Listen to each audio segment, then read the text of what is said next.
Beleza. Aí, então, a gente viu a parte de estrutura, né? Começamos a ver a parte de atendimento pré-hospitalar, passando por traumatismo, e começamos a ver, então, a questão das afecções respiratórias. Então, a gente vai finalizar essa parte de afecção respiratória. Está faltando só o hemotórax e a insuficiência respiratória. E vamos entrar na questão dos aspectos éticos e legais, né? De como que é todo o funcionamento de tudo que a gente falou. Vocês vão ver que tem muita coisa que é feito na prática, né? Mas a teoria é um pouco diferente, né? Por causa da demanda do serviço, né? Ou por causa até mesmo de negligência de alguma das equipes, seja da enfermagem, seja da equipe médica, ou seja de qualquer outra equipe hospitalar. Então, para poder finalizar essa parte de afecções respiratórias, né? O que a gente vai chamar de hemotórax? Se a gente falou que o pneumotórax é a entrada de ar no espaço, né? Que foi lá, que é a entrada de ar no espaço lá que protege os pulmões. Então, o que vai ser, então, a questão do hemotórax? Se no pneumotórax eu tenho entrada de ar, o hemotórax eu vou ter entrada de quê? De sangue, tá? Vai ser de sangue. Como que vai funcionar isso aí? Por exemplo, ó, se eu sei que tem uma secreção que está no espaço aonde não deveria estar, vou ter que colocar um dreno torácico, né? Foi o que a gente falou aí, tá? Depois que a gente coloca esse dreno torácico, faz a remoção de toda essa secreção que está lá, que o dreno torácico ele é desinstalado, né, do corpo aí desse paciente. Qual vai ser os cuidados de enfermagem que eu tenho que ter relacionado aí a esse dreno, tá? A gente falou na última aula que a gente precisa, principalmente, então, incentivar o paciente a o quê? A mobilizar no leito, né? A tossir e principalmente a respirar fundo para estimular o quê? A função tanto respiratória quanto a função o quê? Musculatória desse paciente, tá? Além disso, a gente precisa promover também a deambulação precoce desse paciente. O que vai ser uma deambulação precoce? Fazer que ele ande, né, para poder movimentar também essa função circulatória dele, tá? Falamos a respeito também da questão do dreno torácico, ele soltar acidentalmente, né? Se esse dreno, por acaso, ele soltar acidentalmente, a gente tem que comprimir o que é rapidamente o orifício com uma gase, tá? Colocar um esparadrapo também e fazer um curativo que eu chamo de quê? De compressivo. Depois que eu fizer esse tipo de curativo, eu tenho que comunicar ao médico, tá? Se for necessário, esse paciente volta para o bloco para poder fazer a reinstalação desse dreno torácico. Ok?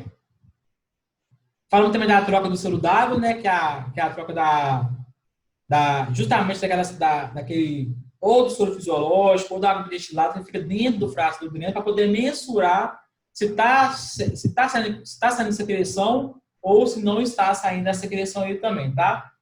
A gente falou sobre esvaziar o frasco, sobre colocar justamente a dosagem que tem que ser colocada ali. Falamos a respeito da mensuração, né, quando drena, para não confundir com o que já está ali dentro daquele frasco, do dreno torácico. E falamos também sobre o ampliamento desse dreno, né? E até mesmo a respeito da troca a cada 12 horas daquela quantidade que está dentro ali do frasco, tá? Não esquecendo de mensurar a quantidade que foi realmente drenada para o paciente, ok? Então, agora a última parte da afecção respiratória é a insuficiência respiratória aguda, tá? O que vai ser uma insuficiência respiratória? O próprio nome já fala para a gente, né? Então, a gente tem como definição a insuficiência respiratória aguda, a incapacidade do nosso sistema respiratório promover, né, uma quantidade adequada que não vai conseguir fazer uma troca gasosa, tá? Então, não vou ter uma oxigenação e nem uma eliminação de gás carbônico. Então, vou ter uma falha onde? Naquilo que eu chamo de ventilação ou perfusão, tá? O ar não vai entrar corretamente, não vai ser feita a troca gasosa corretamente, então isso vai prejudicar todo o meu sistema respiratório, tá? Então, ele vai ocasionar o quê? Uma insuficiência respiratória aguda, né? E como que pode ser a classificação desse tipo de insuficiência? Então, eu vou ter a insuficiência respiratória que eu chamo de aguda e vou ter a insuficiência respiratória crônica, né? Qual que vai ser a diferença de uma para a outra? Quando eu falo que uma insuficiência respiratória ela é aguda, ela Como que ela vai acometer o paciente de uma forma o quê? Abrupta. Vamos supor que você está tranquilão, andando, fazendo qualquer tipo de coisa, né?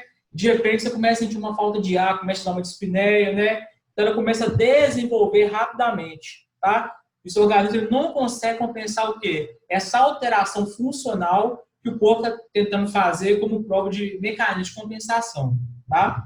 Então, eu não vou ter uma troca gasosa eficaz, que vai acontecer de forma o quê? Rápida, tá? Por isso que é aguda, e o corpo não consegue compensar essa falta de troca gasosa, tá? Essa vai ser insuficiência respiratória aguda. O que eu vou chamar de insuficiência respiratória crônica, né? Geralmente, quem tem insuficiência respiratória crônica já faz o uso aí do oxigênio complementar, tá? Ou usa o oxigênio em casa, né? Não sei se alguém já viu isso aí. Se o cara tem esse tipo de insuficiência respiratória, né? Ela vai variar de estágios. Por quê? Daquelas pessoas que precisam utilizar por um curto espaço de tempo, né? O O2, e tem aquelas que precisam utilizar por um maior espaço de tempo o oxigênio suplementar, tá? No caso de 16 horas, 18 horas, 20 horas, vai depender qual que é o tipo de, só um momentinho, vai depender qual que é o tipo de insuficiência respiratória que esse paciente está desenvolvendo. Diga. É, esse que você fala é o vaporizador, né? Não, Que é em casa, né? oxigênio mesmo. Vai uma bala de oxigênio, vai usar o cateter nasal. O vaporizador não é para fornecer oxigênio. Ele é para umidificar secreção. Por exemplo, aqui que você usa para fazer a amígdala é o vaporizador. É para umidificar a secreção e torná-la Ah, e entendi. ficar mais fácil para expectorar. Tá? Agora, Então ele é mais. o oxigênio mesmo, ele vai nutrir a célula. Ele vai usar um cateter nasal que vai nutrir a célula que não está conseguindo fazer a troca gasosa. Ok? Entendi. Beleza, então a gente tem esses dois tipos de insuficiência, né? A gente tem a aguda e tem a crônica, tá? A insuficiência respiratória crônica, aí já viu no quê? Um quadro mais lento, ela vai acontecendo, tá? Ela ou tem poucos sintomas, tá?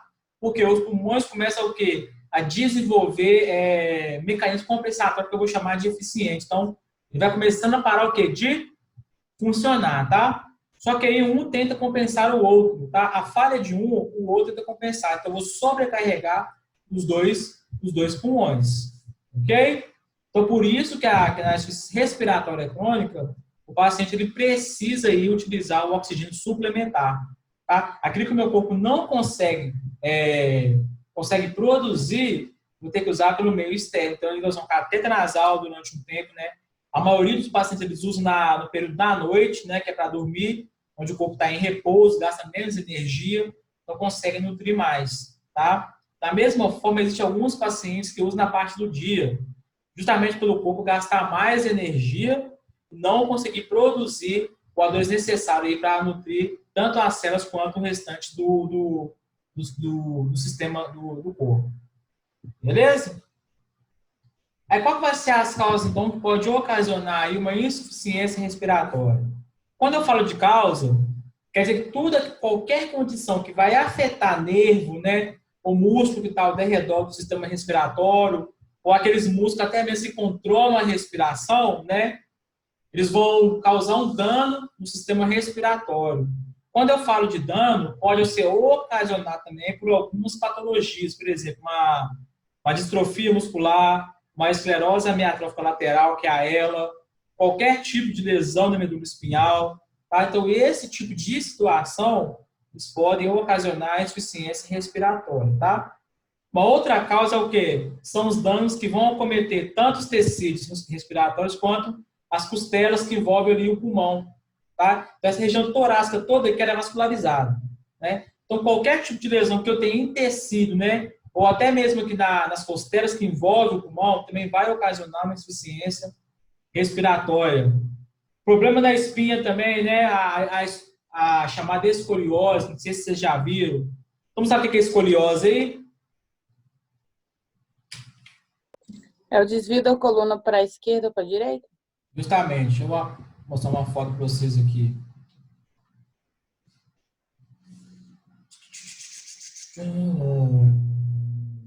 Essa aqui tá boa.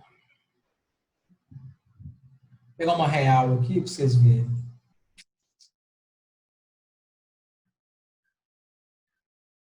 Esse aqui tá ótimo.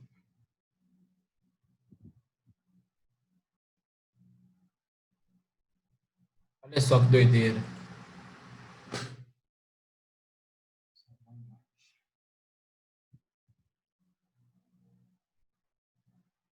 Ó, essa aqui, ó.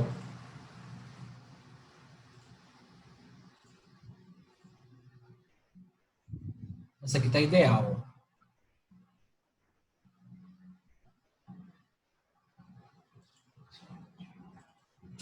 Olha aqui, ó. Tá vendo? Olha o antes aqui, ó. Olha a curvatura que a coluna que faz, ó. Olha aqui. Tá vendo? Olha depois que faz o procedimento cirúrgico, como que fica, ó. O antes e o depois aí, ó. Então, esse tipo de problema escoliose, ela pode ocasionar uma insuficiência respiratória, ela pode comprimir algum tecido musculatório, tá? Algum tecido respiratório aí. Ela pode ocasionar aí a insuficiência respiratória. Ok? Tem alguns estudos também que falam o quê? Que a overdose, tanto de droga, né? E a abstinência do álcool também, ela vai afetar o quê? Vai afetar o cérebro, tá? E principalmente porque aquela parte que vai controlar a respiração, tá? Então, a overdose de drogas, né? O uso exacerbado também de álcool pode ser um fator causador da insuficiência respiratória, tá? Doença pulmonar obstrutiva crônica, pneumonia, síndrome da angústia respiratória, embolia pulmonar, pode ocasionar também aí a insuficiência respiratória, tá? E qualquer tipo de lesão pulmonar aguda, tá? Além de quê? De gases de fumaça ou gases tóxicos também pode ocasionar a insuficiência respiratória aguda. Vocês vão ver que é uma gama de fatores aí que pode desencadear esse tipo aí de problema, tá? E não queiram ver uma pessoa com insuficiência respiratória, não, é que assim, é extremamente triste, tá? Uma pessoa que ela passa por esse problema aí. Digamos. Deixa eu te fazer uma pergunta. Geralmente essa cirurgia aí, que você mostrou aí, ela demora de quantas horas para ela fazer ela? Depende do grau da escoliose, né? Se for daquele jeito que você mostrou ali, torta daquele jeito. Eu preciso saber qual que é, se tem comorbidade, por exemplo, ó, de acordo com o risco cirúrgico, vou ter que tomar certos cuidados com aquele tipo de paciente. Por exemplo, se o paciente tiver comorbidade, vai demorar um tempo, se não tiver, vai demorar outro, né? Então, vou ter o ASA 1, o ASA 2, o ASA 3, até o ASA 6. O que vai dizer? Por exemplo, o ASA 1, é um paciente que não tem comorbidade, então o risco é mínimo para ter algum tipo de complicação. O ASA 2 é um paciente que já tem uma comorbidade, né? Mas aquela comorbidade, ela pode ou não interferir aí no procedimento cirúrgico, e por aí vai.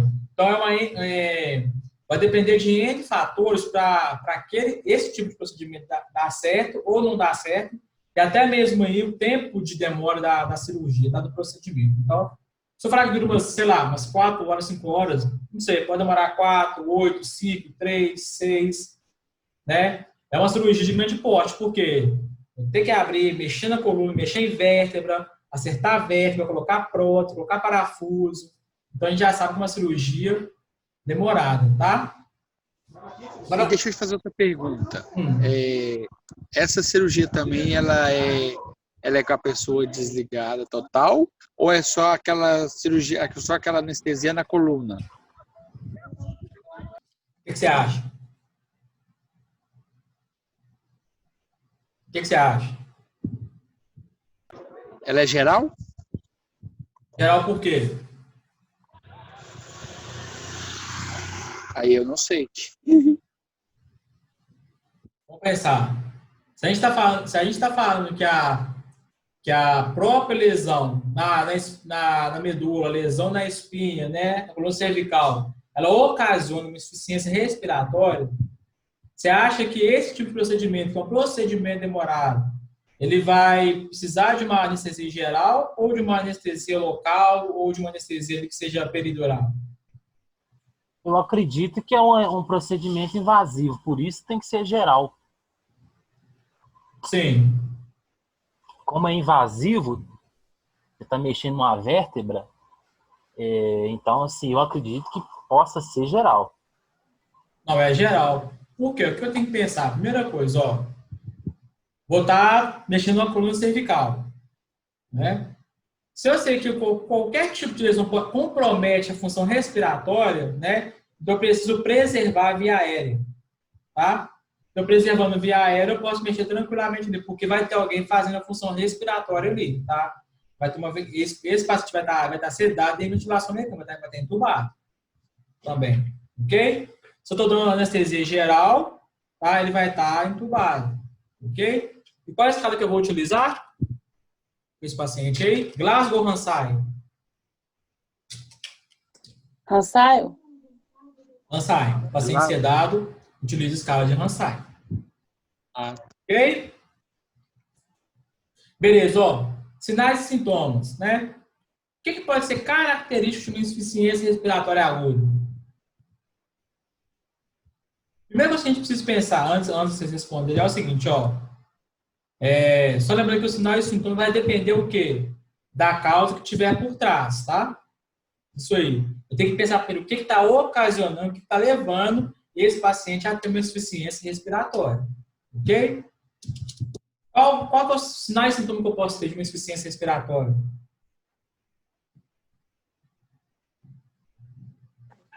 Você fala de espineia, essas coisas, professor? Sim, sinal e sintoma. Qual pode ser o sinal e sintoma? Ai, eu não sei se as extremidades cianóticas podem entrar nisso, porque como é pulmão... Cianose de extremidade? Isso. É porque se não está chegando oxigênio direito, o paciente deve ter alguma sequela, né? Ó, aí você começou a chegar num ponto bacana, ó. Se não tá, ó, qual que é a função central ali do... Qual que é o objetivo do sistema respiratório? Levar oxigênio para fornecer oxigênio para todo o corpo. Show de bola. Se eu ter uma falha, né? Esse fornecimento aí de oxigênio, vai chegar oxigênio suficiente para nutrir o corpo? Não. Ah, e nem para os órgãos, né, professor? Você está falando de Show de compromete bola, alguma isso aí. funcionalidade dos órgãos do paciente. Isso aí. Então, vai aqui, em vez de perfundir os órgãos, ele vai hipoperfundir. O que vai? Hipo, né? Pouco. Então, não vai chegar O2 suficiente para nutrir os órgãos, tá? Então, isso é um sinal e sintoma que você falou, a cianose de extremidade. Ok. É onde que vai aparecer essa cianose? Pode aparecer nas pontas dos dedos, tanto das mãos quanto dos pés. Os lábios podem ficar também cianóticos, tá? A pele pode ficar com uma coloração diferente, tá? O que mais?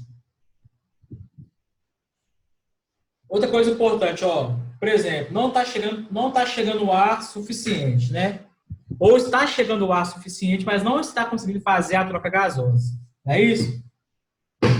A gente não sabe quando tem uma alta concentração de dióxido de carbono no sangue, não é altamente tóxico para a gente?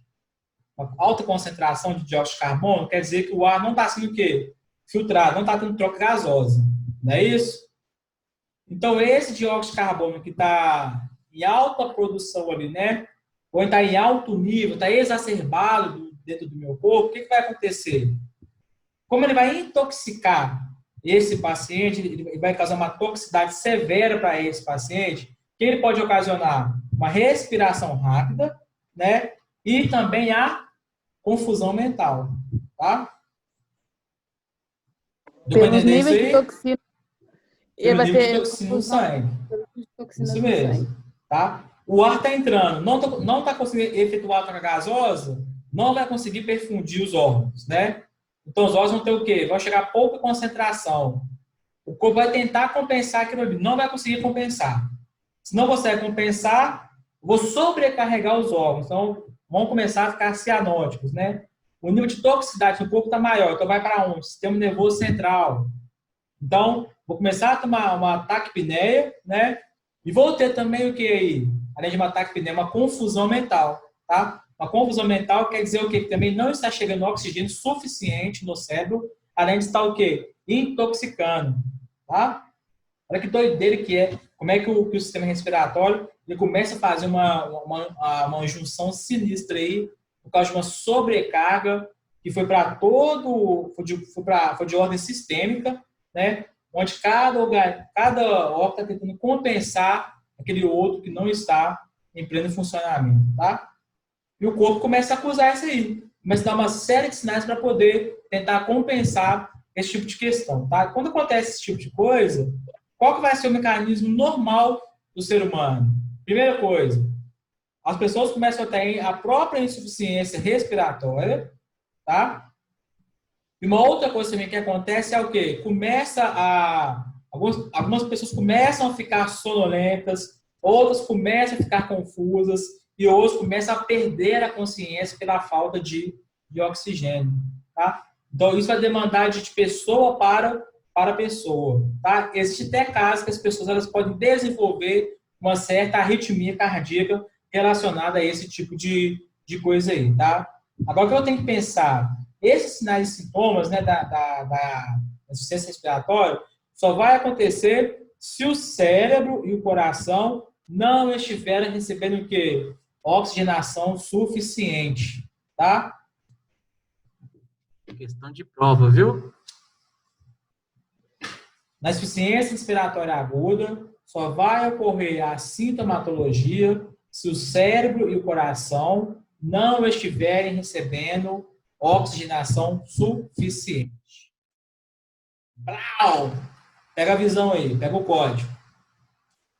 Professor, Digo. esse paciente, ele pode, no momento agudo assim, dessa insuficiência, ele pode começar a hiperventilar? Qual situação que você fala?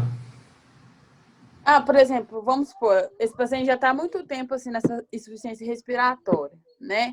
E aí chegou um quadro em que ele já está em confusão mental e tudo mais, e aí o pouco de oxigênio que ele tinha, que ele conseguia respirar, ele não consegue mais. Ele pode começar a hiperventilar? Tipo, ele começar a ficar desesperado porque ele não consegue respirar? Alguma situação assim?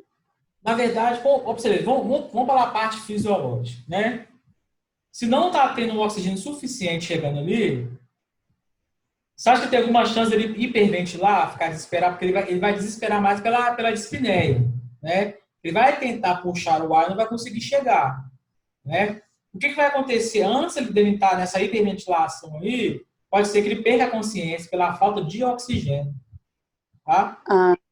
Só que então aí, são subsequências são subsequências de sintomas, então, né? Até ele chegar justamente, sim. Até ele chegar na hiperventilação, vai acontecer mais coisas, talvez mais ele nem coisas, chegue. ele vai cada vez mais complicar, né? Por exemplo, aí o que eu tenho que observar? Se for um paciente que não está sedado, né? Que não está entubado, aí eu vou utilizar o Glasgow, né? Qual vai ser meu padrão ali? Se está confusão mental nesse paciente, o que eu preciso de observar? O que eu preciso de observar? Primeira coisa, o Glasgow dele. Ficou confuso? Começa a observar a saturação, né? Se começou a cair, se cada vez mais ficar mais confuso, eu preciso observar a escala de Como de Glasgow. Por quê? Se esse paciente começar a rebaixar sensório, né? E esse sensório chegou a 8 ou a 7, vou ter que entubar esse paciente, porque senão ele vai entrar em choque, tá? O corpo não vai conseguir compensar essa falta de oxigênio, tá? E cada vez mais ele vai perder o quê? A consciência dele. Então, chegou no Glasgow 8, eu preciso entubar esse paciente para preservar a via aérea e evitar algum tipo de sequela cerebral também, essa falta de oxigenação. Então, é via de regra. Glasgow teve rebaixamento sensório. Glasgow caiu para 8, tubo. Passa um tubo e está tudo certo. Que ele pode dar uma parada cardiorrespiratória? Justamente. Ele começa uma parada respiratória e evolui para uma parada cardiorrespiratória, né? Ô, Anderson, parada respiratória, eu faço massagem? Claro, né, pessoal? Faço. Parada respiratória, eu faço massagem? Não, tem como massagear o pulmão. O que eu faço, então? Tubo fornece oxigênio. Forneço oxigênio, certinho. Não faço, viu, Anderson? O que tá parado Mas, nele... e se for junto? A Sara está com o dedinho assim, ó, pra você nem viu, ó. A parada respiratória é diferente. Por quê? Não está parando a função cardíaca dele, está parando só a respiração. Então tem algo obstruindo ali, ventilação, perfusão. Tá? A parada cardiorrespiratória eu faço a massagem. A parada respiratória não. Foi igual a Raíssa falou aí, ó, vou fornecer oxigênio e, se necessário, eu vou entubar esse paciente. Tá? Então, ó, vamos usar. Eu vou procurar a causa o quê? Dessa parada respiratória. Vou ver via aérea. Observar a via aérea, se tem algo ali que está obstruindo a via aérea. Tá? A parada cardiorrespiratória, aí sim a gente faz RCP. A parada respiratória, a gente não faz, não. Ok? Então, beleza. Ó, então, a sintomatologia, ó, se eu tiver um baixo nível de oxigênio no sangue, o que vai acontecer? A dispneia, a falta de ar, aí o próprio paciente vai ter aquela sensação que não consegue inalar o ar suficiente, tá? Tomar muito cuidado aí. Claro que nós não podemos dar diagnóstico, tá?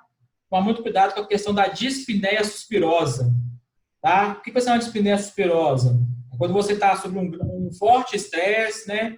Ou você está passando por algum tipo de problema e você não vou falar falsear, você acha que está com aquele sintoma de o ar não completar. Por quê? Você tenta puxar o ar no momento errado de troca gasosa, tá? Então, tem muito cuidado com esse tipo de diagnóstico, tá? Com esse tipo de observação. Uma paciente que apresentar uma insuficiência respiratória. Apresentou uma dificuldade para respirar, já coloca logo o saturnino para ver a saturação de oxigênio. Ok? Se está com uma saturação abaixo de 92, a gente começa a preocupar. Que realmente está começando a faltar oxigenação ali. Se ela está com uma oxigenação, sei lá, de 97, 96, 95, então eu preciso observar qual que é a causa que está levando aquele paciente a entrar em insuficiência respiratória. Ok?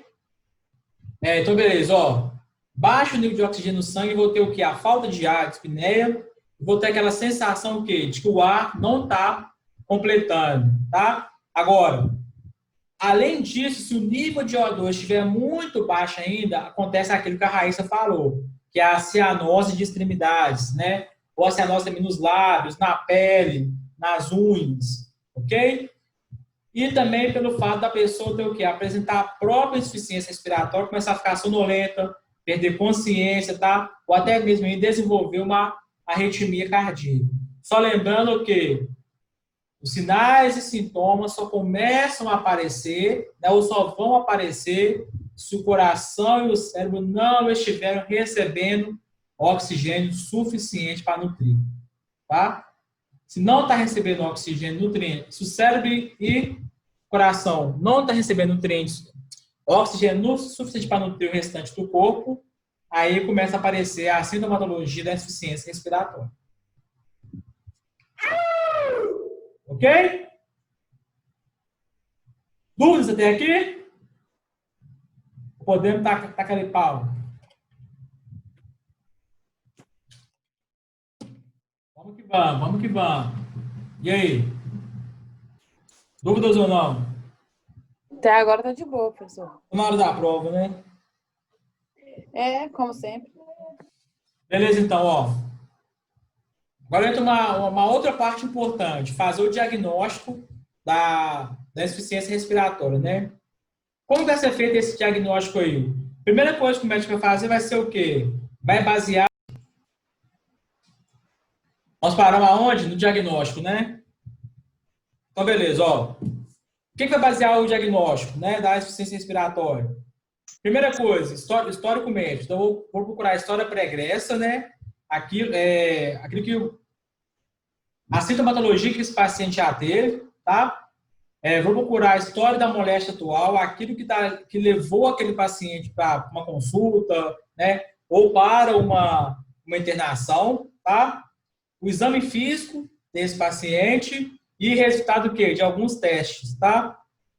Assim que a insuficiência respiratória for diagnosticada, aí o médico vai começar a procurar a causa, tá? Então, ele vai precisar saber se ela foi aguda ou se ela foi crônica, tá? E quais que são os testes para poder diagnosticar uma insuficiência respiratória? Vai ser o oxímetro de pulso, tá? E a gasometria arterial, tá? Lembrando que o oxímetro é aonde? É no dedo, a gente coloca o aparelho no dedo, e a gasometria eu faço uma coleta de sangue na artéria através aqui, ó. Aqui no pulso, ó. Tá? Coleta o sangue arterial para ver o volume de oxigênio no sangue. Salvou. Show de bola. Tranquilo. Vamos lá, então. Ó, então, a gente já sabe que o diagnóstico é baseado em uma série de testes, né? Mais o histórico clínico desse paciente, tá? E qual que vai ser, então, o tratamento dessa doença, tá? Qual vai ser o tratamento da insuficiência respiratória? Como que eu faço para tratar a insuficiência respiratória?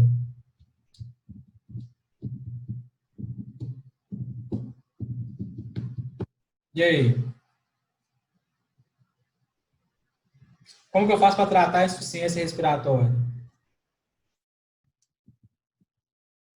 Vamos pensar na sintomatologia. Vamos pensar nas causas.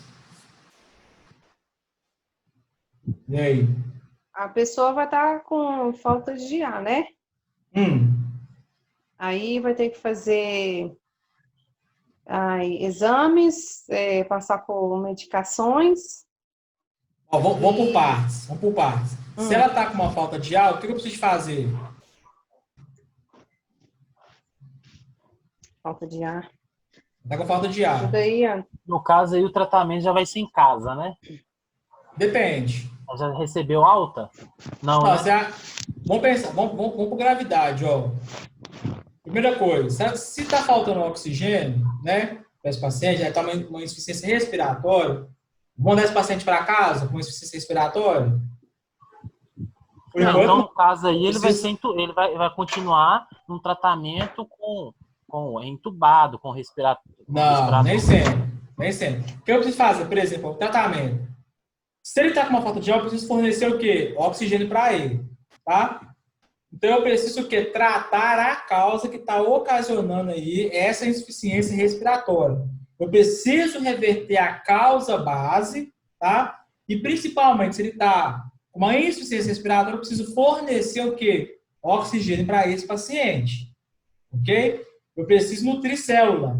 Então, eu vou fornecer oxigênio suplementar, né? Para esse paciente, levar com uma bala de O2 para casa, se for o caso, né? Ou vai receber esse O2 ou por catéter nasal ou por uma máscara o quê? Facial, tá? Além disso, eu preciso corrigir o quê? A hipóxia desse paciente, né? A falta de oxigenação do cérebro desse paciente, preciso reverter essa falta de oxigenação, tá?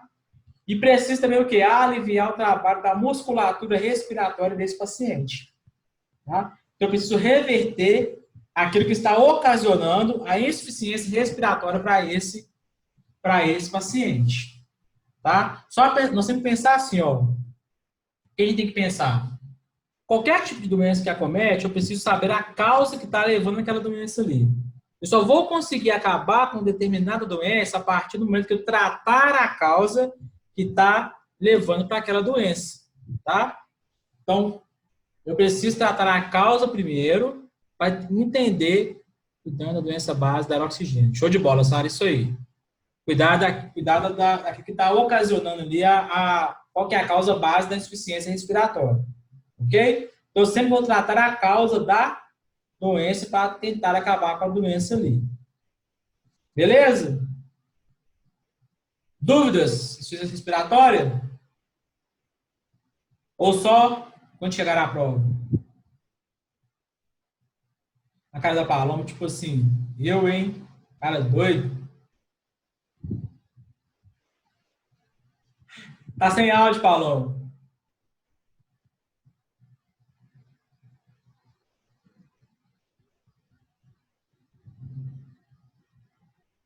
Agora deu. Tá sem áudio. Não estamos te escutando.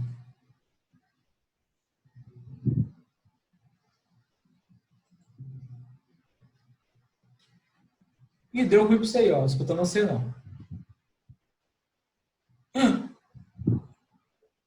Na supercola, todo mundo tira dúvida, né, professor? Como é que é? Na supercola, todo mundo tira dúvida. Desse naipe, meu filho. É desse naipe. Manda no chat, fala. Não tá saindo sua voz aí.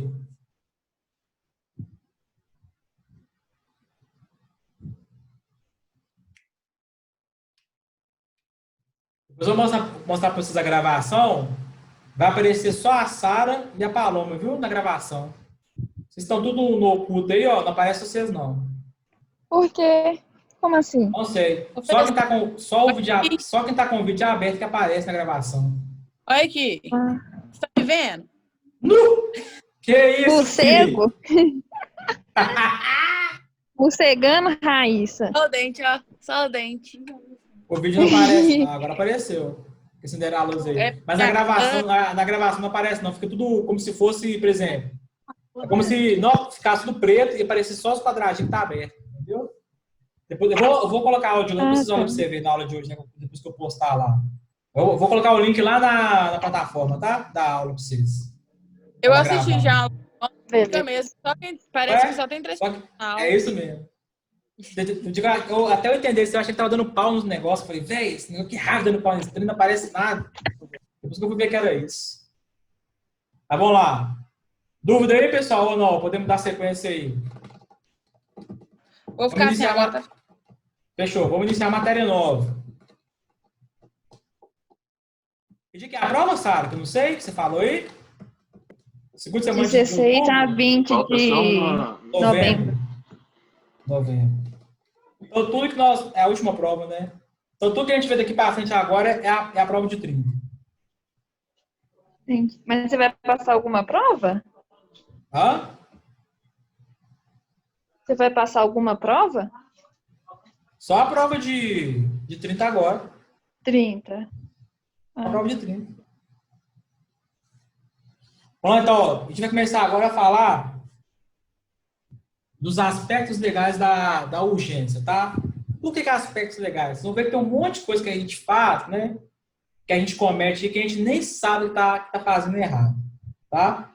Então, a gente vai ver aspectos legais e éticos, né? No atendimento aí às emergências. Então, a primeira coisa que eu preciso pensar é o seguinte, né?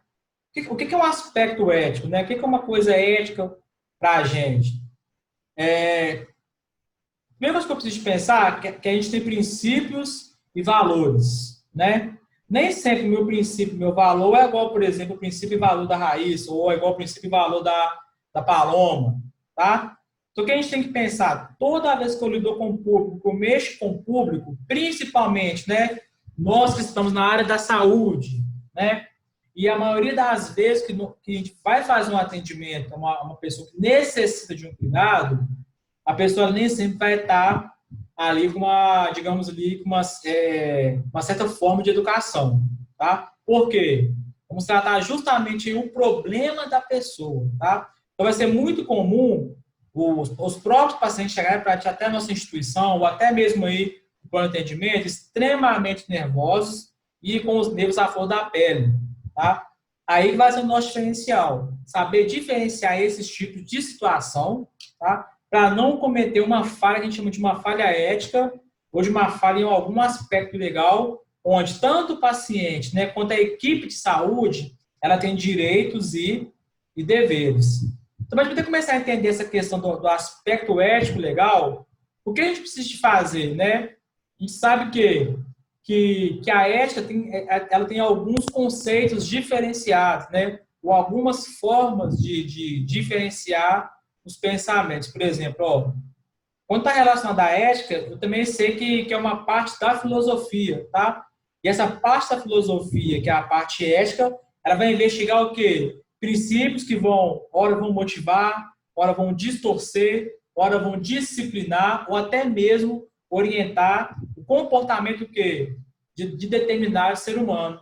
E aonde que isso vai refletir? Justamente no respeito, tá? E na essência de cada pessoa, tá? Isso a gente sabe que é uma realidade social.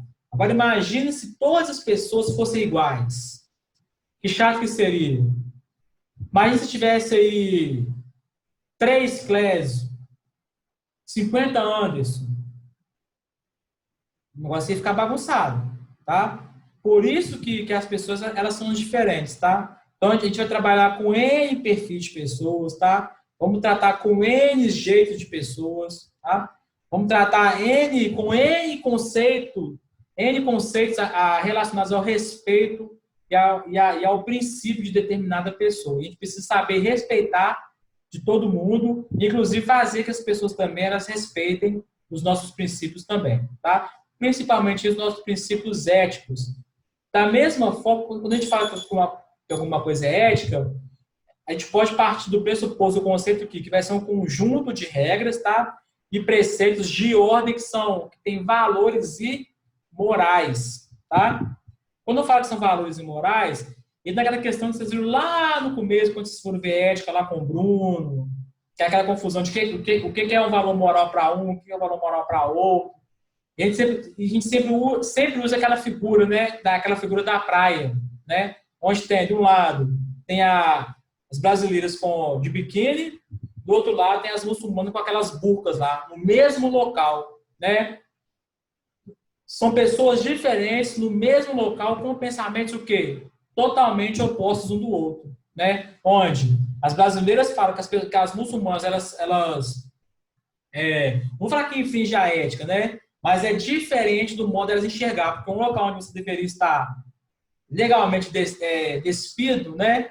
Um local para você relaxar, as pessoas estão com uma outra vestimenta. Da mesma forma, elas enxergam também. Uma falta de respeito, elas estarem praticamente peladas, né? Se mostrando para todo mundo, tá? Então, aquilo que eu tenho de visão ética, aquilo que eu tenho de visão moral, não é o mesmo da pessoa que está ao meu redor, tá? Eu preciso entender, saber fazer esse tipo de separação, principalmente dentro aí de um atendimento de saúde, ok? Onde as pessoas vão sempre chegar com os nervos à flor da pele, tá? E muitas vezes aquilo que você vai falar vai ferir determinada pessoa, tá?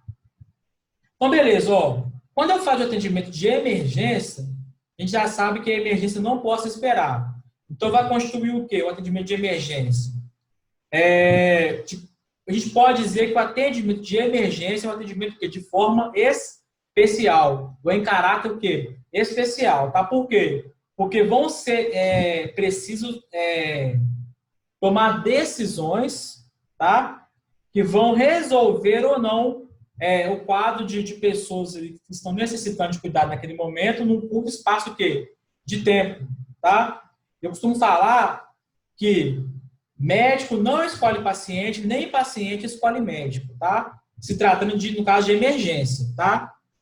No eletivo, você escolhe o médico, você consulta com quem você acha que é o melhor. Agora, no caso da emergência, não tem como eu selecionar qual médico vai atender. Então, paciente não escolhe médico e nem médico escolhe paciente dentro da emergência. Ok? Deu para entender isso aí? Por que não? Porque vai entrar N perfis para você. E perfis que vão precisar do seu atendimento ali. Da sua tomada de decisão e o atendimento que a gente chama de imediato, naquele instante. Então, ó, o que a gente pode falar de um valor ético nesse momento? Por exemplo, ó, chegar para você ali, acabar de chegar uma pessoa que acabou de estrupar 5 crianças e as 5 crianças morreram. E esse cara foi linchado e caiu no seu pronto atendimento. Para você fazer o atendimento dele. Tá? Se você for pensar racionalmente, né, você não vai atender. Porque você vai julgar os valores daquela pessoa. Não é isso? O que a enfermagem fala? Que você vai atender, tá, qualquer tipo de paciente em qualquer situação. Eu não posso fazer acepção de pessoa. Qualquer pessoa que adentrar o seu pronto atendimento, tá? Ou até mesmo a sua idade de internação, qualquer setor que você esteja trabalhando, você precisa dar o atendimento necessário, o atendimento preciso, principalmente de forma ética e humanizada, seja para qualquer tipo de perfil de pessoa. É difícil? Extremamente difícil, mas você precisa ter isso bem definido da sua essência e até mesmo na sua mente, no seu coração. Aí que eu falo que a gente precisa utilizar o quê? O autogoverno. Tá? O que vai ser o autogoverno? É o gerenciamento dos nossos sentimentos e das nossas emoções. Tá? Vocês vão ver que a todo momento no atendimento, principalmente de emergência, os nervos vão estar à flor da pele. Por quê? Porque eu nunca sei o que eu vou pegar ali. Eu nunca sei o que vai chegar na sala vermelha, quem for trabalhar aí na frente da emergência, tá? Ou até mesmo no atendimento pré-hospitalar. Eu nunca sei o que eu vou pegar. Então, quem trabalha na rua ou quem trabalha na urgência da emergência sempre vai ter os nervos à flor da pele. Justamente por esse tipo de situação. Tá? Então, o seu emocional e os seus valores éticos e morais precisam estar bem definidos para atender qualquer tipo de pessoa em qualquer tipo de situação. Tá? Agora, pensa uma coisa comigo, por exemplo, ó, uma intervenção, né? Uma intervenção invasiva, que a gente chama de invasivo, um procedimento invasivo, que é de risco, ou de grande risco, para determinado paciente que chega para você lá no atendimento, muitas vezes eles são mal informados para a própria família que acompanha esse paciente na emergência. Já repararam isso? Já entra com o pessoal direto da emergência, né? Depois se consegue estabilizar, que estabiliza, né? Ou até mesmo o paciente vem a óbito, aí sim que a gente vai falar para o familiar. O que foi percebido nessa questão de valor ético e moral? Que muitas vezes, nessas determinadas situações, tanto a família quanto o paciente, né? Eles são mal o quê? Eles são mal informados a respeito daquilo que tá acontecendo com o próprio paciente. Inclusive, a falta de informação, né? Ou a falta de um ambiente que seja necessário, né? Ou que seja propício para dar esse tipo de informação, ele também está em falta. Não sei se já repararam. Por quê? Tem equipe, né? Não vou falar só médico, porque acontece também com a equipe de enfermagem, tá? Ou com qualquer outra equipe de saúde. Tem determinadas notícias que têm sido dadas num lugar mais reservado, tá? O que a gente vê hoje, né? Dos hospitais aí afora, que as pessoas perderam a noção desse tipo de situação, de expor determinada pessoa, até mesmo de expor determinada família com a notícia que vai ser dada naquele momento ali. Então as pessoas hoje não se preocupam, né, se tem alguém perto ou se não tem. Era uma coisa que nós deveríamos nos preocupar. Porque eu preciso preservar tanto a família que está recebendo a notícia, quanto o paciente que está passando por aquela situação ali, tá? Então, essa é uma das grandes falhas que tem dentro do serviço de urgência e emergência. Primeiro, a informação, né, não chega de forma correta até o familiar ou até mesmo até o paciente, tá? E a falta de um ambiente propício para dar determinado tipo de notícia. São uma das grandes coisas que nós enfrentamos aí dentro do serviço de urgência e emergência. Alguém fez alguma pergunta? Deixa eu ver quem for. Não, foi a Paloma que te mandou uma mensagem aí falando que o notebook dela, ela ainda não conseguiu configurar o áudio. Aí por isso que ela não consegue falar, mas ela tá ouvindo. Sem problema. Professor, eu ia te falar, né, o seguinte, sobre isso, é uma coisa que eu acho que os próprios pacientes e muitas pessoas dentro do hospital não têm muito discernimento sobre a entrada de presidiários dentro do hospital para fazer algum tipo de consulta. Porque eu vejo muito que, tipo assim, longe de me defender, ambas as partes são erradas, mas muitas das vezes o preso, né, ou a pessoa que foi, né, capturada pela polícia tá lá, ela precisa de um tratamento. E aí ela passa na frente de todo mundo. E ela tem aquela escolta, né? Todo mundo os policiais ficam ao redor delas e os médicos, eles têm que atender aquela pessoa de uma forma rápida, certa, prática, para que ele volte. E, às vezes, os pacientes, eles começam a questionar muito e eles colocam que a instituição, ela tá dando mais atenção para o bandido, né, para aquele meliante, do que para o próprio cidadão. E aí, os próprios servidores, às vezes, do hospital, eles também começam a tipo, não é entrar na onda, mas a ter ideias e comentários, tipo assim, nossa, até preso tem prioridade, mas o senhor que está ali 2 horas não tem. E isso é uma coisa que eu vejo muito, igual lá no João, algumas pessoas até falam, sabe? Assim, eu nunca falei, porque eu não tenho essa autoridade, mas algumas pessoas falam, até eu acho que eu já até vi policiais falando que, tipo assim, explicando todo o processo, porque a maioria das pessoas que vão na unidade de emergência ou em algum ambiente que precisa, o preso vá, elas não têm esse discernimento que é para a própria segurança delas, que ele tem que passar na frente. Aí fica muito questionamento, muitas pessoas acham errado. É muita divisão, é meio que ético, né? Mas é muita divisão de opinião, porque, tipo assim, já não basta estar preso, comendo as minhas custas, ainda tá passando na minha frente no hospital. Verdade, que você falou, Raiz, o que acontece? Isso é uma questão muito complicada e é uma das mais discutidas até mesmo dentro do hospital, né? A respeito desses valores éticos, que as pessoas elas começam a subjugar a pessoa porque ela é presidiária, né? Primeiro, o que ela fez ali, ela está pagando, por isso que ela está presa, de alguma forma, né? Então, não cabe a nós fazer esse tipo de julgamento, até mesmo porque quando a gente faz o juramento, a gente fala que vai atender qualquer tipo de pessoa e vai preservar tanto a identidade quanto a privacidade dessa pessoa, tá? O que acontece? A questão do presidiário, né? Tem muita gente que não entende por que eles são atendidos prioritariamente e fala um monte de besteira. Por que eles são atendidos prioritariamente? Você pode ver que a maioria dos presos que vão para fazer esse atendimento são de alta complexidade, né? E muitos desses presos, né, por fazerem parte de grandes gangues, né, ou por serem presos extremamente perigosos, eles usam dessa ida ao hospital como uma forma deles serem, como é que fala? Não é capturados, eles serem, esqueci a palavra. Tratados. Não, quando eles fogem, esqueci o nome da palavra, né? Eles serem salvos lá pelos próprios bandidos, tá? Então, por que eles fazem esse atendimento que a gente chama de emergencial? Você pode ver que eles entram pela porta do fundo do hospital, entram escoltados, eles nem esperam, entram, fazem já o atendimento e vão embora. Justamente para minimizar essa questão de tocaia, né? De fazer uma tocaia para poder libertar. Para poder libertar esses presos aí. Tá? Então, por isso que acontece esse tipo de coisa.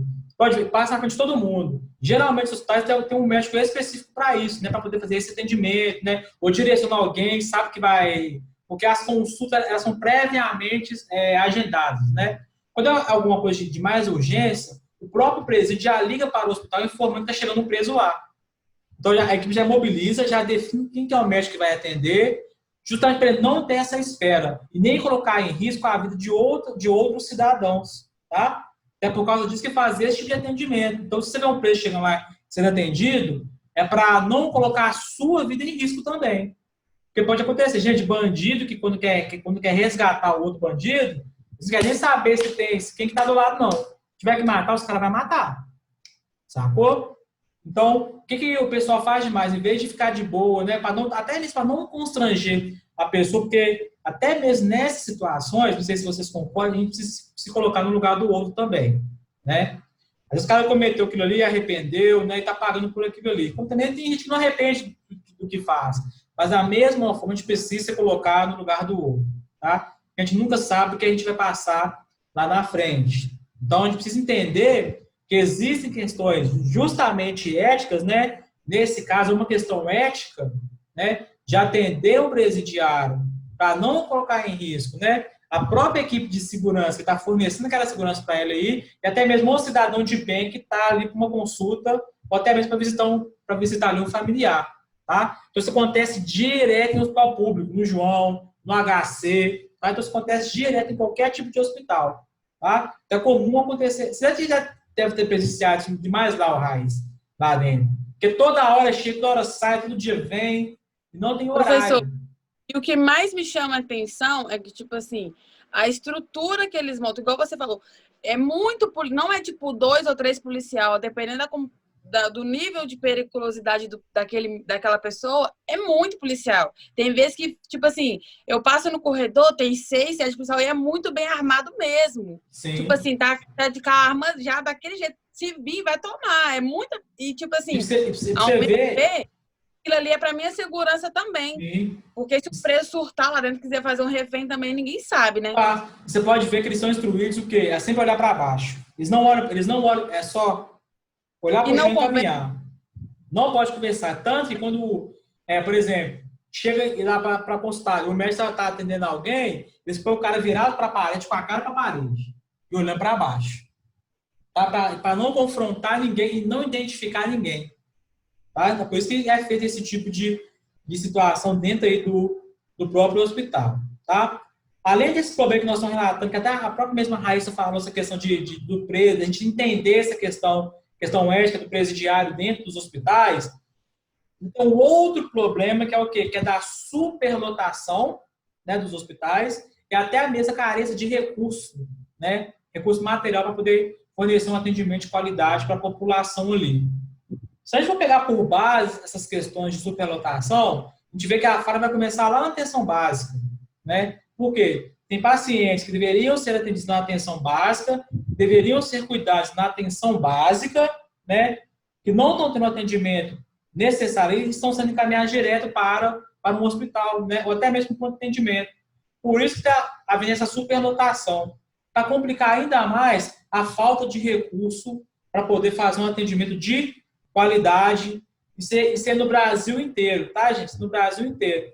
Então, quando acontece esse tipo de coisa, olha para você ver o que vai gerar. Hoje as pessoas estão muito saturadas, tá, dos problemas, né? De não conseguir resolver os problemas. Então, qual que é a forma que as pessoas têm hoje de tentar resolver esse tipo de situação? De expor a instituição, tá? Ou até mesmo processar determinada equipe ou determinado aí hospital. Uma coisa que acaba tornando o quê? Impessoal na maioria dos atendimentos de urgência. Tá? Então, quando uma pessoa processa determinado hospital e você trabalha dentro do hospital, você está sendo processado, porque você faz parte daquela instituição. Né? Então, quer dizer que o atendimento que foi feito dentro da emergência, dentro da urgência, ele não foi eficaz.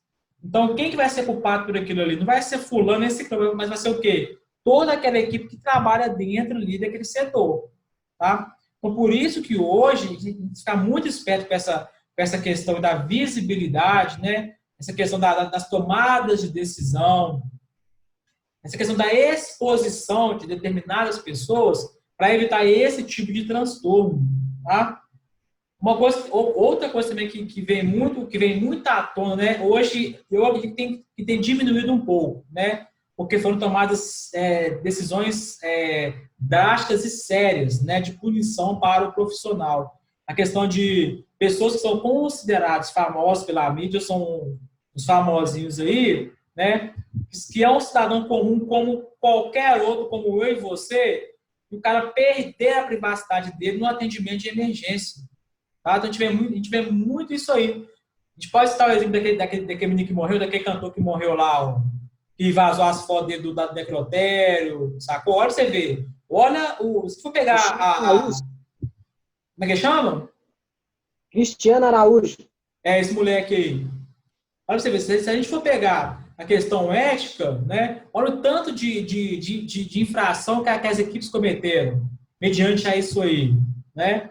Eu até citei um exemplo para vocês também do pastor Márcio Valadão, que teve um infarto, e foi pro Vera Cruz. Chegou lá, em vez de o pessoal fazer o atendimento daquele, entrou na emergência, estava tirando foto com ele, velho.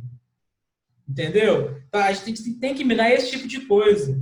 Quando você trabalha num serviço de saúde que é aberto ao público, você já tem que ter essa noção que você vai pegar qualquer tipo de perfil, seja famoso ou não, mas o seu atendimento tem que ser o mesmo para as pessoas, se não é famoso ou não. Tá? O seu atendimento é a sua questão de humanização. Ela não vai mudar porque o paciente é mais famoso que o outro. Tá? Porque até meus perfis são diferentes, as necessidades de um atendimento de emergência também, elas são diferentes. Tá? Por isso que o nosso entendimento relacionado à ética tem que ser esse. O que é o nosso objetivo ali? Preservar o quê? A saúde daquele paciente. Não é isso? Se preocupar com a saúde daquele cliente que está entrando ali. Então, eu preciso me atentar ao que é a prioridade, tá? Quais que são os meus deveres e depois quais são os meus direitos, tá? Aí o paciente desse, ele está na flor do nervosismo dele, porque ele está numa situação que ele não queria estar. Você vê, começa a tirar foto, o cara começa a brigar com você, aí você começa a falar que o ator X é metido, que não quis tirar foto com você. Mas aquilo lá é ambiente de você tirar foto com ele? É uma situação para poder tirar uma foto? Claro que não, velho. Claro que não. Então, tomar muito cuidado com esse tipo de situação, tá? Porque acontece mais quem for trabalhar dentro do hospital, né? Em setores diferenciados. Por exemplo, eu tive uma aluna do sábado, que ela trabalha numa clínica famosa, né, com um médico famosaço, né? E existem algumas situações que ela é exposta, que ela até comentou com a gente, que ela fala assim, meu Deus do céu, se fosse uma pessoa normal, não tinha esse tipo de coisa, né? A questão de, por exemplo, de quando ele chegar, não ter pessoas sentadas na porta da clínica, né? Na sala de estar da clínica, né? De não poder de ser atendido em até 10 minutos, de ter uma sala reservada para quando ele chegar, de ter café, de ter chá, de ter isso, de ter aquilo, de ser atendido pelo médico X quando ele chegar, entendeu? Então são situações que vão estar expostas a todo momento, tá? O que vai demandar esse vai ser a maneira que nós vamos se portar mediante a situação. Quando o cliente que é considerado VIP, né, ele percebe que os seus valores éticos, seus valores morais vão muito mais além do que a popularidade dele, ele começa a tratar de forma diferente. Mas, peraí, esse camarada aí é um cara profissional. Porque a pessoa que ela é famosa, o que ela espera? Você pedir para tirar foto com ela. Ou pedir um autógrafo, ou ficar tietando ela. Não. Quando você age de forma extremamente profissional, o tratamento muda. Por quê? Porque ele começa a entender que você viu ele como uma pessoa o quê? Extremamente normal. Então, a pessoa que ela chega armada para um tratamento, né, ou em determinado hospital, quando ela se depara com um profissional que é extremamente ético e respeita tantos valores morais e éticos, não dela porque ela é uma pessoa famosa, mas do atendimento porque é uma instituição hospitalar, o cara começa a entender que aquele tipo de profissional é um profissional sério, tá? E que realmente sabe para que ele está ali. Então, vocês vão começar a perceber como que muda os perfis de atendimento de uma pessoa para outra, justamente porque ela consegue enxergar o seu nível de profissionalismo, tá? Isso é muito bacana de acontecer, quando você consegue passar isso, não só para uma pessoa que é famosa, até mesmo para uma pessoa que é comum e ver que o tratamento ele é o mesmo, tá? Para os dois tipos de perfis. Quando eu falo tratamento mesmo, é a questão do respeito, tá? Respeito da ética e dos valores morais. Porque, por mais que as pessoas tenham os mesmos tipos de problema, né?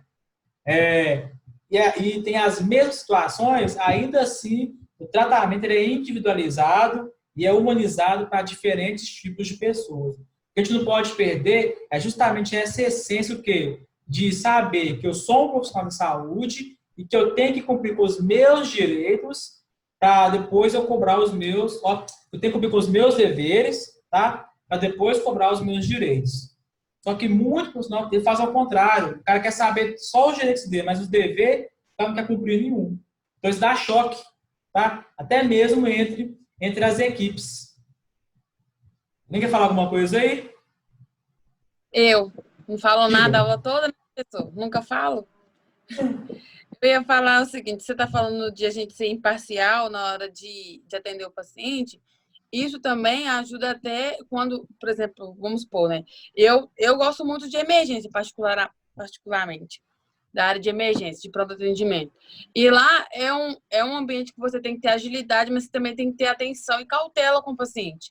Então, por exemplo, às vezes chega uma mulher ou que foi agredida, ou que foi estuprada, ou que aconteceu alguma coisa com ela e ela chega ali com escoriação, vamos supor. E eu não trato ela com aquele zelo, com aquela cautela que precisa ser tratada, ela vai falar assim, eu caí, eu só preciso de um curativo aqui no braço, que tira o raio-x do meu punho, porque eu caí, torci a mão. Mas às vezes ela foi agredida, ou foi estuprada, ou alguma coisa aconteceu com ela. Então, quando a gente trata o paciente com esse zelo, ele se abre mais, a gente pode entender o quadro clínico dele de dentro para fora, né? Porque às vezes tem paciente que chega lá, tá tudo bem, mas você vai ver o mental do paciente tá prestes a ter um colapso. Então, se aquele paciente pode sair dali e pode tentar se matar. Lógico que isso não entra na nossa área, mas eu entendo que o zelo de um servidor que presta serviço de saúde para uma pessoa, ele vai mais do que só tirar raio-x e ferir pressão, né? É o zelo de você dialogar e entender que aquela pessoa, se ela tá ali no hospital, é porque algum problema ela tem, ela não foi ali passear, né? Com certeza. E você vai ver que muitas vezes, por exemplo, a gente vai trabalhar com esse tipo de situação justamente em situações que vão colocar aquele paciente em exposição. Por exemplo, se for por uma causa ginecológica, uma causa da mulher, né? Se for por uma causa, por exemplo, urológica do homem, tá? Situações que vão expor a pessoa ao ridículo, digamos assim, né? Que é o mais certo de falar, acho que fica mais de falar, por exemplo, são situações inusitadas que acontecem com as pessoas, que nós, como profissionais da saúde, né, mesmo que aquilo seja um dos maiores absurdos que aconteça, a gente precisa levar aqui como se fosse a coisa mais normal do mundo, justamente para não constranger o paciente nesse exato momento, tá? Por exemplo, o paciente que chega com alguma coisa, né, empalada no ânus, né, até mesmo esses casos de deslocamento de pênis, né, que acontece mais, né? Então, assim, no caso de agressão a garotos de programa, então, são situações que a equipe vai chocar, mas que, ao mesmo tempo, ela precisa o quê? Passar para aquele paciente que está sobre aquela situação ali, um ar de confiança e segurança, né? E não de julgamento, como todo mundo faz. Né? Que quando o cara chega, todo mundo começa olhando para ele e fala assim, ó, mas todo mundo sabe o que eu fiz, velho. É igual criança quando fica te olhando, né? Quando a criança fica te olhando, fala assim, eles não sabem o que eu fiz, ele tá me olhando demais, ele é diferente. Você vê, velho, o jeito das pessoas olhar para você. Então, a gente precisa entender que esse tipo de situação é uma das coisas mais difíceis da gente fazer dentro do hospital, tá? Porque a sua fisionomia, ela já fala por você. Vai cair aqui, se cair não precisa de voltar não, tá, galera? Ó, beijo pra vocês, viu? Se cair aí. Então, ó... Professor, diga. tô com dificuldade de mandar os exercícios, porque a internet aqui é muito ruim. Eu vou tentar agora de noite, beleza? A Valkyrie já conversou comigo do seu caso já. Beleza. Entendeu? Tá muito ruim já. aqui mesmo. Demorou. Vou postar lá na plataforma essa aula, tá? De aspectos éticos.